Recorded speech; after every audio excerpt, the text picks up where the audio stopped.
نن سبا خو داسې حالات دي چې کوم دینداره خلک دي، علما دي خاص کر، یا طلبا دي، تهجد گزار دي، عبادت گزار دي، یا مدرسین دي، په مدرسو کې درسونه کوي. نو ای غریبانانو داسې حالت دي چې د دنیا په مسلو کې او د دنیا په مشکلاتو کې دونه ګیري چې غریبانان چې کم دی څومره عبادت گزار خلک او څومره عبادت ته زړه کېږي، ای غریبانان دومره پریشانو کې مبتلا او خاص کر د خپل حلال رزق په باره کې ډېر زیات پریشانی او ډېر زیات چې کم دی هغوی د دې د وجې نه د هغوی مشغولتیا، دیني مشغولتیا، د درس هغه خدماتو، د جومات هغه خدماتو، هغې کې هم د هغې نه اکثر کوتاهیانې وشي. کوتاهیانې مطلب کوتاهي خو ترې نه کېږي، البته لکه د دنیا د مشکلاتو د وجې نه، پریشانو د وجې نه هغې ته اوزګار نه وي. داسې د بصره چند قاریان چې کوم دی د حضرت عبدالله ابن عباس رضی الله تعالی عنہ په خدمت کې حاضر شو او عرض یې وکړو،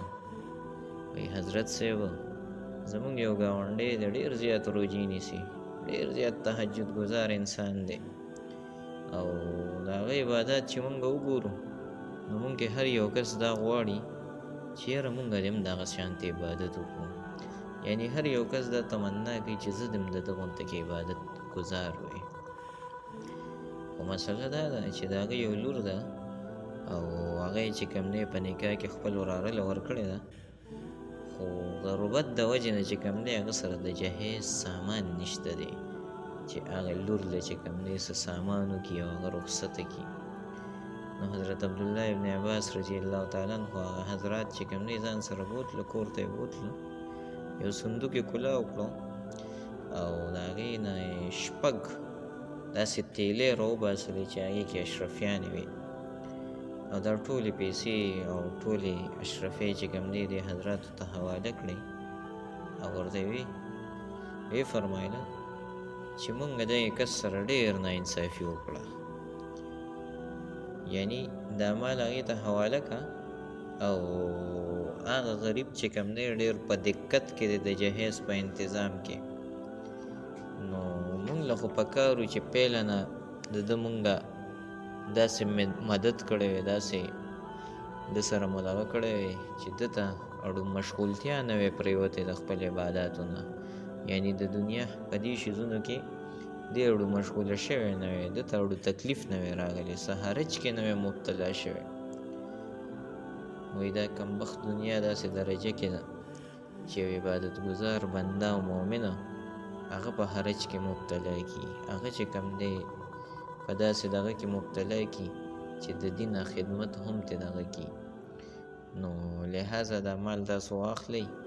او د هغې د واده انتظام برابر کړئ. بس بیا هغې لړه، هغې ټول سامان واخیستو او هغې کس ته چې کوم دی حواله کړو. نو د دې واقعې نه مقصد مې دا و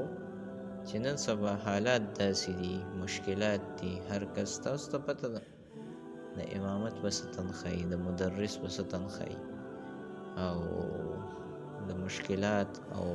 ګرانۍ او کور کې چې کومې پریشانۍ د ماشومانو او بیا بیمارۍ شي، نو دا هر څه یقینا د الله د طرف نه امتحان دی. خو مونږ مسلمانانو له هم دا پکار دي که نه چې د داسې خلکو خیال وساتو چې هغوی عبادت ګزاري، هغوی چې کوم دی د دې مشکلاتو د وجې نه هغوی په عبادت کې خلل پرېوځي. نو د داسې کسانو مونږ له پیله نه مدد پکار دی چې دې حد ته مجبوره نه شي چې هغه خپل عبادت کې خلل پیدا کړي او د خپل مشکلات د حل لپاره هغه عبادت پرېږدي او د دنیا کارونه شروع کړي.